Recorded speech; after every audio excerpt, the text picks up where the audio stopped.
तो जितने भी नवनियुक्त शिक्षक हैं उनका पेमेंट स्ट्रक्चर किस प्रकार से होगा, चलिए इसको समझ लेते हैं। तो देखिए, नवनियुक्त प्राथमिक शिक्षकों का वेतन विपत्र किस प्रकार से बनेगा। सबसे पहले आपको पे स्केल तो पता ही है, 5200 से 20,200 का पे स्केल है, लेकिन ग्रेड पे आपको 2 वर्षों तक शून्य कर दिया गया है, यानी कि 2 वर्षों तक ग्रेड पे नहीं दिया जाएगा। इस बात को आप समझ लें। अब सरकार की ये क्या मंशा है मुझे समझ में नहीं आता। पहले भी जितने भी प्रशिक्षित शिक्षक बहाल हुए सबको 2 वर्षों तक का प्रशिक्षित बना करके रखा गया और अभी भी ऐसा ही किया जा रहा है। तो बेसिक पे इंडेक्स फर्स्ट के अनुसार जो है, सबसे जो नया पेमेंट है उसके अनुसार मैं आपको बता रहा हूँ 15,380, ये बेसिक पे एंट्री लेवल फर्स्ट का है, ठीक है। और इसी के आधार पर आपका सारा वेतन जो है वो कैलकुलेट होगा, चाहे 1 to 5 में है, 6 to 8 में है, हाई स्कूल में भी अगर जो शिक्षक बहाल होंगे तो उनका कैलकुलेशन भी इसी बेसिक पे के आधार पर होगा। अब देखिए किस प्रकार से होगा, इसको मैं दिखा रहा हूँ यहाँ पे। सबसे पहले समझ लेंगे स्नातक ग्रेड के शिक्षकों के लिए, थोड़ा सा इसको जूम आउट कर देते हैं। तो टोटल पेमेंट कैलकुलेशन किस प्रकार से रहेगा, और HRA के अनुसार मैंने 2 कैटेगरी बनाई है, एक 4% HRA वाला और दूसरा 8% HRA वाला। ये 4% HRA और 8% HRA क्या है इसको भी समझ लें। HRA का मतलब होता है होम रेंट अलाउंस, ठीक है, यानी कि आपकी जहाँ नियुक्ति होगी वहाँ रहने के लिए आपको किराया भत्ता दिया जाता है, मकान किराया भत्ता इसको कहते हैं हिंदी में। तो मकान किराया भत्ता 2 कैटेगरी का है बिहार के अंदर। वैसे पूरे देश की बात करें तो 3 कैटेगरी का होता है, XYZ 3 कैटेगरी में शहरों को बांटा गया है। X कैटेगरी महानगरों को रखा गया है, दिल्ली, मुंबई, कोलकाता, चेन्नई, ये जो है वो X कैटेगरी के शहर हैं। और यहाँ पे बिहार के अनुसार अभी बात करें तो 16% है, वैसे केंद्र सरकार ने इसको बढ़ा करके ज़्यादा कर दिया है, लेकिन बिहार में अभी भी 4, 8, 16 वाला ही है, तो 16 तो है नहीं बिहार के अंदर। तो बिहार में केवल वाई और जेड कैटेगरी के शहर हैं, ठीक है। तो वाई और जेड में मतलब हो गया कि वाई में जितने भी ज़िले हैं, ठीक है, उसमें भी सभी ज़िले शामिल नहीं हैं। तो जिला मुख्यालय के 8 किलोमीटर के अंदर जितने शिक्षक हैं उनको 8% HRA मिलता है, और जो ग्रामीण क्षेत्र में है या जिला मुख्यालय के 8 किलोमीटर से बाहरी क्षेत्र में पदस्थापित हैं तो उनको 4% HRA दिया जाता है। तो इसके अनुसार से आपका वेतन तैयार होता है। तो बेसिक पे देखिए 15,380, ठीक है। और अभी जो DA मिल रहा है वो है 31%, हो सकता है आने वाले समय में बढ़े तो आपका वेतन भी इंक्रीज होगा। तो 31% DA को कैलकुलेट किया जाता है तो 4,768 रुपये होते हैं। फिर HR आपका 4% के अनुसार 615 और इधर 1,230 रुपये हो जाता है। स्पेशल अलाउंस आपको दिया जाता है। स्पेशल अलाउंस इसलिए दिया जा रहा है क्योंकि आपको अभी ग्रेड पे नहीं मिल रहा है। तो स्पेशल अलाउंस के रूप में 6 to 8 के टीचर्स को 1,000 रुपये दिए जा रहे हैं, जबकि 1 to 5 को नहीं दिए जा रहे हैं, ठीक है। तो अभी हम 6 to 8 की चर्चा कर रहे हैं। तो स्पेशल अलाउंस आपको 1,000 रुपये मिलेगा, मेडिकल आपको 1,000 रुपये का मिलेगा। तो टोटल आपका हो जाता है 22,763 रुपये। 22,763 रुपये में से आपके EPF का डिडक्शन हो जाएगा 1,800 रुपया। EPF क्या है, तो EPF का मतलब हो गया कि आपका जो पेंशन स्कीम होगा, तो उस पेंशन स्कीम के तहत आपके 15,000 रुपये बेसिक पे के आधार पर आपका कटता है, ठीक है। जितने भी शिक्षक हैं सभी के, कोई यहाँ सीनियर या जूनियर नहीं है।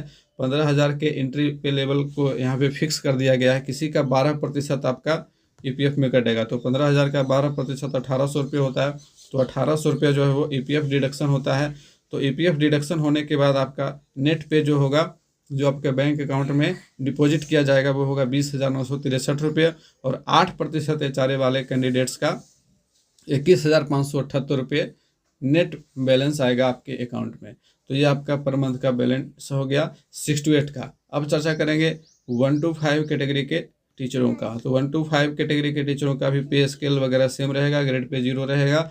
बेसिक पे इंडेक्स 15,380 से ही शुरुआत होगी उनकी भी, और उनके भी 2 कैटेगरी हैं, 4% HRA वाले और 8% HRA वाले। अभी निर्भर करता है कि आपकी नियुक्ति कहाँ हुई है। यदि आप ग्रामीण क्षेत्र में हैं या शहर से बाहर हैं तो 4%, और यदि आप शहर में हैं तो 8% HRA आपको मिलेगा। अब इसको भी इसी प्रकार से समझ लें, बेसिक पे आपका 15,380 ही रहेगा, DA आपका वही रहेगा, HR भी सेम चीज़ें रहेंगी, केवल स्पेशल अलाउंस आपका 0 हो जाएगा, 0 हो जाएगा। 1 to 5 कैटेगरी के जितने भी टीचर बहाल होंगे उनको स्पेशल अलाउंस दे नहीं है। 6 to 8 को 1,000 रुपये है, हाई स्कूल वालों को 1,500 रुपये है। ऐसा इसलिए किया गया है ताकि सभी का पेमेंट सेम हो जाएगा अगर स्पेशल अलाउंस नहीं दिया जाएगा तो। और जब आपको ग्रेड पे मिलने लगेगा तो स्पेशल अलाउंस अपने आप ख़त्म कर दिया जाएगा। ठीक है, तो इस चीज़ को भी आप लोग ध्यान में रखेंगे। तो आपका नेट पेमेंट जो होगा डिडक्शन के बाद 19,963 रुपये और 8% HRA वालों का हो जाएगा 20,578 रुपये। तो ये आपका नेट पेमेंट आएगा डिडक्शन के बाद। तो उम्मीद है कि आप लोगों को ये सारा हिसाब किताब समझ में आ गया होगा। अब देखिए, जैसे ही आप स्कूल में ज्वाइनिंग करते हैं, जिस दिन से आपका अटेंडेंस बनने लगता है उसी दिन से आपका जो है, उसी तारीख से आपका वेतन चालू होगा। ठीक है, उसी तारीख से आपका हिसाब किताब जोड़ा जाएगा। अब जैसे कि मान लिया जाए कि किसी ने 27 फरवरी को ज्वाइन कर लिया, तो 27 फरवरी से लेकर के 28 फरवरी तक 2 दिनों का पेमेंट उनको फरवरी माह में दिया जाएगा। और उनकी जो सूचना है वो वेतन विपत्र के साथ जाएगी। लेकिन वेतन विपत्र जाता है तो उसके लिए नियम क्या है, इसको भी समझ लें। महीने के 20वें तारीख को वेतन विपत्र जाता है स्कूल से, तो इसका जो क्राइटेरिया है 21 तारीख से 20 तारीख तक का। ठीक है, 21 तारीख से 20 तारीख तक का ये कैलकुलेट होकर के जाता है। जैसे कि यदि आप फरवरी में ज्वाइन हो रहे हैं या फिर मार्च में ज्वाइन हो रहे हैं तो कोई बात नहीं है, किसी भी दिन आप ज्वाइन हो जाएं, 30 दिन के अंदर आपको किसी भी दिन आपको ज्वाइन कर लेना है। तो वेतन विपत्र जब बनता है, जैसे कि मान लीजिए कि फरवरी का अगर वेतन जाएगा तो फरवरी का वेतन कब से कब कर जाएगा, 21 जनवरी से 21/1/22 से लेकर के 20/2/22 तक का जाएगा। ठीक है, तो इस प्रकार से वेतन विपत्र जाता है। अब जैसे अगर फरवरी का जाएगा, मार्च का जाएगा, तो मार्च का वेतन हो जाएगा 21/2/22 से आपके 20/3/2022 का, यानी कि 21 तारीख से 20 तारीख तक ये हिसाब किताब जाता है। तो इसके अंदर अगर आप आ जाते हैं तो आपको वहाँ पे संलग्न किया जाएगा और वेतन विपत्र पर बाकायदे प्रधानाध्यापक 2 लाइन लिख देंगे कि आपका नाम दे करके इनका जो है नियोजन विभाग के पत्रांक दिनांक इतने के अनुसार स्थिति को हुआ है और इन्होंने इस तिथि को विद्यालय में योगदान दिया है, और आपका नाम वहाँ पे इंक्लूड करते हुए वेतन विपत्र में भेजा जाएगा। तो वेतन विपत्र शुरुआत हो जाएगी आपके पहले महीने से ही। वेतन मिलने में भले 6 से 7 महीने लगे, उसमें कोई दिक्कत नहीं, लेकिन वेतन विपत्र आपका पहले महीने से जाना चाहिए। आप इसको सुनिश्चित कर लेंगे।